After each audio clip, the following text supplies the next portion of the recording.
ರಾಕ್ಷಸ ರಾಷ್ಟ್ರದ ಕೈಯಲ್ಲಿ ಪರಮಾಣು ಅಣ್ವಸ್ತ್ರ ಇರುವುದು ಸುರಕ್ಷಿತವೇ ಎಂದು ರಕ್ಷಣಾ ಸಚಿವ ರಾಜನಾಥ್ ಸಿಂಗ್ ಅವರು ವಿಶ್ವ ನಾಯಕರಿಗೆ ಗುರುವಾರ ಪ್ರಶ್ನೆ ಮಾಡಿದ್ದಾರೆ. ರಕ್ಷಣಾ ಸಚಿವ ರಾಜನಾಥ್ ಸಿಂಗ್ ಅವರು ಇಂದು ಜಮ್ಮು ಮತ್ತು ಕಾಶ್ಮೀರದ ಶ್ರೀನಗರದ ಹೊರವಲಯದಲ್ಲಿರುವ ಬಾದಾಮಿ ಭಿಕ್ ಕಂಟೋನ್ಮೆಂಟ್ನಲ್ಲಿ ಭಾರತೀಯ ಸಶಸ್ತ್ರ ಪಡೆಗಳ ಸೈನಿಕರೊಂದಿಗೆ ಸಂವಾದ ನಡೆಸಿದರು. ಬಾದಾಮಿ ಭಿಕ್ ಕಂಟೋನ್ಮೆಂಟ್ನಲ್ಲಿ ಯೋಧರನ್ನು ಉದ್ದೇಶಿಸಿ ಮಾತನಾಡಿದ ಅವರು ಈ ವೇಳೆ ಪಾಕಿಸ್ತಾನದ ವಿರುದ್ಧ ಹರಿಹಾಯ್ದರು.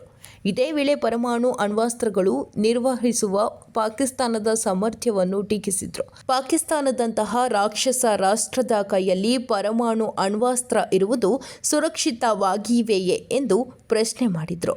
ಮೊದಲನೆಯದಾಗಿ ಭಯೋತ್ಪಾದನೆ ಮತ್ತು ಭಯೋತ್ಪಾದಕರ ವಿರುದ್ಧ ಹೋರಾಡುವಾಗ ವೀರ ಯೋಧರ ಅತ್ಯುನ್ನತ ತ್ಯಾಗಕ್ಕೆ ನಾನು ತಲೆಬಾಗುತ್ತೇನೆ. ಅವರ ಸ್ಮರಣೆಗೆ ನಾನು ಗೌರವ ಸಲ್ಲಿಸುತ್ತೇನೆ. ಪಹಲ್ಗಾಮ್ನಲ್ಲಿ ಕೊಲ್ಲಲ್ಪಟ್ಟ ಮುಗ್ಧ ನಾಗರಿಕರಿಗೂ ನಾನು ಗೌರವ ಸಲ್ಲಿಸುತ್ತೇನೆ. ಗಾಯಗೊಂಡ ಸೈನಿಕರ ಶೌರ್ಯಕ್ಕೂ ನಾನು ನಮಸ್ಕರಿಸುತ್ತೇನೆ. ಅವರು ಆದಷ್ಟು ಬೇಗ ಚೇತರಿಸಿಕೊಳ್ಳಲಿ ಎಂದು ದೇವರಲ್ಲಿ ಪ್ರಾರ್ಥಿಸುತ್ತೇನೆ. ಪ್ರತಿಕೂಲ ಪರಿಸ್ಥಿತಿಯಲ್ಲಿಯೂ ನನಗೆ ನಿಮ್ಮೊಂದಿಗೆ ಇರಲು ಹೆಮ್ಮೆ ಆಗುತ್ತಿದೆ. ಆಪರೇಷನ್ ಸಿಂಧೂರ್ ಸಮಯದಲ್ಲಿ ಮೋದಿ ಅವರ ದಕ್ಷ ನಾಯಕತ್ವದಲ್ಲಿ ನೀವು ಮಾಡಿದ ಕಾರ್ಯದ ಬಗ್ಗೆ ಇಡೀ ದೇಶ ಗರ್ವ ಪಡುತ್ತಿದೆ. ನಾನು ರಕ್ಷಣಾ ಸಚಿವನಾಗುವ ಮೊದಲು ಈ ದೇಶದ ನಾಗರಿಕ, ಕೇವಲ ಒಬ್ಬ ರಕ್ಷಣಾ ಸಚಿವನಾಗಿ ಮಾತ್ರವಲ್ಲದೆ ಒಬ್ಬ ಭಾರತೀಯ ಪ್ರಜೆಯಾಗಿ ನಿಮಗೆ ಕೃತಜ್ಞತೆ ಸಲ್ಲಿಸಲು ನಾನು ಇಲ್ಲಿಗೆ ಬಂದಿದ್ದೇನೆಂದು ಹೇಳಿದರು. ಶತ್ರುಗಳು ನಾಶ ಮಾಡುವ ನಿಮ್ಮ ಶಕ್ತಿಯನ್ನು ನಾನು ಅನುಭವಿಸಲು ಬಂದಿದ್ದೇನೆ. ಗಡಿಯಾಚೆಗಿನ ಪಾಕಿಸ್ತಾನದ ಪೋಸ್ಟ್ಗಳು ಮತ್ತು ಬಂಕರ್ಗಳನ್ನು ನೀವು ನಾಶಪಡಿಸಿದ ರೀತಿಯನ್ನು ಶತ್ರುಗಳು ಎಂದಿಗೂ ಮರೆಯುವುದಿಲ್ಲ. ಉಗ್ರರ ದಾಳಿ ಬಳಿಕ ಜನರು ಸಾಮಾನ್ಯವಾಗಿ ಉದ್ರೇಕದಲ್ಲಿದ್ದರು. ಆದರೆ ನಿಮ್ಮ ಉತ್ಸಾಹ ಹಿಡಿತವನ್ನು ಕಾಯ್ದುಕೊಂಡಿತ್ತು. ಬುದ್ಧಿವಂತಿಕೆಯಿಂದ ಶತ್ರುಗಳ ಅಡಗುತಾಣಗಳನ್ನು ನಾಶ ಮಾಡಿದ್ರು. ಇಂದು ನಾನು ಇಲ್ಲಿಗೆ ರಕ್ಷಣಾ ಸಚಿವನಾಗಿಯೂ ಸಂದೇಶವಾಹಕನಾಗಿಯೂ ಬಂದಿದ್ದೇನೆ. ಇಡೀ ದೇಶದ ಶುಭ ಹಾರೈಕೆಗಳು, ಪ್ರಾರ್ಥನೆಗಳು ಮತ್ತು ಕೃತಜ್ಞತೆಯನ್ನು ಹೊತ್ತುಕೊಂಡು ನಾನು ನಿಮ್ಮ ನಡುವೆ ಬಂದಿದ್ದೇನೆ. ಒಂದು ರೀತಿಯಲ್ಲಿ ನಾನು ನಿಮ್ಮ ನಡುವೆ ಒಬ್ಬ ಪೋಸ್ಟ್ಮ್ಯಾನ್ ಆಗಿ ಬಂದು ದೇಶವಾಸಿಗಳಿಂದ ಸಂದೇಶವನ್ನು ತಂದಿದ್ದೇನೆ. ನಮ್ಮ ಪಡೆಗಳ ಬಗ್ಗೆ ನಮಗೆ ಹೆಮ್ಮೆ ಇದೆ ಎಂಬುದು ದೇಶದ ಸಂದೇಶ. ಆಪರೇಷನ್ ಸಿಂಧೂರ್ ಕೇವಲ ಒಂದು ಕಾರ್ಯಾಚರಣೆಯ ಹೆಸರಲ್ಲ, ಬದಲಾಗಿ ಅದು ಒಂದು ಬದ್ಧತೆಯಾಗಿದೆ. ಭಾರತವು ಕೇವಲ ರಕ್ಷಣೆಯನ್ನು ಮಾತ್ರ ಮಾಡುವುದಿಲ್ಲ ಎಂದು ತೋರಿಸಿದ ಬದ್ಧತೆ. ಸಮಯ ಬಂದಾಗ ನಾವು ಕಠಿಣ ನಿರ್ಧಾರಗಳನ್ನು ತೆಗೆದುಕೊಳ್ಳುತ್ತೇವೆ. ಈ ಕಾರ್ಯಾಚರಣೆಯು ಪ್ರತಿಯೊಬ್ಬ ಸೈನಿಕನ ಕಣ್ಣಿನಲ್ಲಿ ಕಂಡ ಕನಸಾಗಿತ್ತು. ನಾವು ಪ್ರತಿಯೊಂದು ಉಗ್ರರ ಅಡಗುತಾಣವನ್ನು ತಲುಪುತ್ತೇವೆ. ಅದು ಕಣಿವೆಗಳಲ್ಲಿ ಅಡಗಿರಲಿ ಅಥವಾ ಬಂಕರ್ಗಳಲ್ಲಿ, ಮತ್ತು ಶತ್ರುಗಳ ಎದೆಯ ಹರಿದು ಹಾಕಿ ಆ ಭಯೋತ್ಪಾದಕ ಅಡಗುತಾಣಗಳನ್ನು ನಾಶಪಡಿಸಿದ ನಂತರವೇ ನಾವು ಹಿಂತಿರುಗುತ್ತೇವೆ. ಭಯೋತ್ಪಾದನೆಯ ವಿರುದ್ಧ ಭಾರತವು ಆಪರೇಷನ್ ಸಿಂಧೂರ್ ಅನ್ನು ಆರಂಭಿಸಿತು. ಇದು ಇತಿಹಾಸದಲ್ಲಿ ಇದುವರೆಗಿನ ಅತಿ ದೊಡ್ಡ ಕಾರ್ಯಾಚರಣೆಯಾಗಿದೆ. ಭಾರತವು ಕಳೆದ 35ರಿಂದ 40 ವರ್ಷಗಳಿಂದ ಗಡಿಯಾಚೆಗಿನ ಭಯೋತ್ಪಾದನೆಯನ್ನು ಎದುರಿಸುತ್ತಿದೆ. ಭಯೋತ್ಪಾದನೆಯ ವಿರುದ್ಧ ನಾವು ಯಾವುದೇ ಹಂತಕ್ಕಾದರೂ ಹೋಗಬಹುದು ಎಂಬುದು ಇಂದು ಇಡೀ ಜಗತ್ತಿಗೆ ತೋರಿಸಿಕೊಡಲಾಗಿದೆ. ಪಹಲ್ಗಾಮ್ನಲ್ಲಿ ಭಯೋತ್ಪಾದಕ ದಾಳಿ ನಡೆಯುವ ಮೂಲಕ ಭಾರತಕ್ಕೆ ನೋವುಂಟು ಮಾಡುವ ಪ್ರಯತ್ನ ಮಾಡಲಾಯಿತು. ಭಾರತದ ಸಾಮಾಜಿಕ ಏಕತೆಯನ್ನು ಮುರಿಯುವ ಪ್ರಯತ್ನ ಮಾಡಲಾಯಿತು.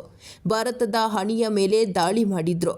ನಾವು ಅವರ ಎದೆಯ ಮೇಲೆ ಗಾಯಗಳನ್ನು ಮಾಡಿದ್ದೆವು. ಪಾಕಿಸ್ತಾನದ ಗಾಯಗಳನ್ನು ಗುಣಪಡಿಸುವ ಏಕೈಕ ಮಾರ್ಗವೆಂದರೆ ಭಾರತ ವಿರೋಧಿ ಮತ್ತು ಭಯೋತ್ಪಾದಕ ಸಂಘಟನೆಗಳಿಗೆ ಆಶ್ರಯ ನೀಡುವುದನ್ನು ನಿಲ್ಲಿಸುವುದು ಮತ್ತು ಅದರ ನೆಲವನ್ನು ಭಾರತದ ವಿರುದ್ಧ ಬಳಸಲು ಬಿಡದಿರುವುದು. ಸುಮಾರು 21 ವರ್ಷಗಳ ಹಿಂದೆ ಇದೇ ಪಾಕಿಸ್ತಾನವು ಇಸ್ಲಾಮಾಬಾದ್ನಲ್ಲಿ ಅಟಲ್ ಜಿ ಅವರ ಮುಂದೆ ತನ್ನ ನೆಲದಿಂದ ಇನ್ನು ಮುಂದೆ ಭಯೋತ್ಪಾದನೆಯನ್ನು ರಫ್ತು ಮಾಡುವುದಿಲ್ಲ ಎಂದು ಘೋಷಿಸಿತು. ಆದರೆ ಪಾಕಿಸ್ತಾನ ಭಾರತಕ್ಕೆ ದ್ರೋಹ ಬಗೆದಿದೆ.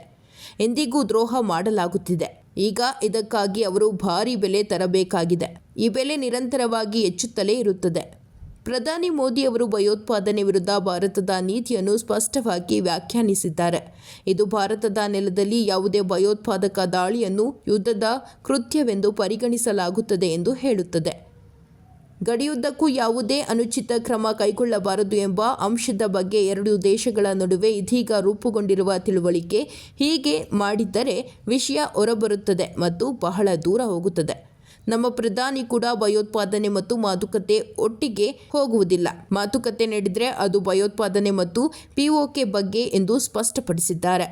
ನಮ್ಮ ಸೇನಾಪಡೆಗಳು ಮತ್ತು ಸೈನಿಕರು ದೇಶಾದ್ಯಂತ ಗೌರವವನ್ನು ನೋಡಲಾಗುತ್ತದೆ. ಶಸ್ತ್ರಾಸ್ತ್ರ ಪಡೆಗಳಿಗೆ ಗೌರವ ನೀಡುವುದರ ಜೊತೆಗೆ ಅವರಿಗೆ ಅಗತ್ಯವಿರುವ ಆಧುನಿಕ ಶಸ್ತ್ರಾಸ್ತ್ರಗಳು ಮತ್ತು ಸಲಕರಣೆಗಳನ್ನು ಒದಗಿಸುವ ರಾಷ್ಟ್ರವೇ ಬಲಿಷ್ಠ ರಾಷ್ಟ್ರ. ಇಂದು ಸರ್ಕಾರ ನಮ್ಮ ಪಡೆಗಳಿಗಾಗಿ ಇದನ್ನೆಲ್ಲ ಮಾಡುತ್ತಿದೆ ಎಂಬುದು ನಮಗೆ ಹೆಮ್ಮೆ ತಂದಿದೆ. ನಮ್ಮ ಸೇನಾಪಡೆಗಳು ಯಾವುದೇ ಪರಿಸ್ಥಿತಿ ಎದುರಾದರೂ ಎದುರಿಸಲು ಸನ್ನದ್ಧವಾಗಿವೆ. ಇದಕ್ಕಾಗಿ ನಾವು ನಮ್ಮ ಸೇನೆಗಳಿಗೆ ವಿಶ್ವ ದರ್ಜೆಯ ಮತ್ತು ಉತ್ತಮ ಗುಣಮಟ್ಟದ ಉಪಕರಣಗಳನ್ನು ಒದಗಿಸುತ್ತಿದ್ದೇವೆ. ಇಂದು ಆಧುನಿಕ ರೈಫಲ್ಗಳು, ಕ್ಷಿಪಣಿ ರಕ್ಷಣಾ ಗುರಾಣಿಗಳು ಮತ್ತು ಡ್ರೋನ್ಗಳಂತಹ ಅನೇಕ ಹೊಸ ಪೀಳಿಗೆಯ ಉಪಕರಣಗಳನ್ನು ಭಾರತದಲ್ಲಿ ವೇಗವಾಗಿ ತಯಾರಿಸಲ್ಪಡುತ್ತಿವೆ. ಇದಲ್ಲದೆ ಗಡಿ ಪ್ರದೇಶಗಳಲ್ಲಿ ನಾವು ಮಾಡಿದ ಕೆಲಸವನ್ನು ನೀವೆಲ್ಲರೂ ನೋಡುತ್ತಿರಬೇಕು. LAC ಮತ್ತು LOCಯಲ್ಲಿ ಇಂದು ಇರುವ ಸಂಪರ್ಕವು ಹಿಂದೆಂದೂ ಇರಲಿಲ್ಲ ಎಂದು ತಿಳಿಸಿದರು.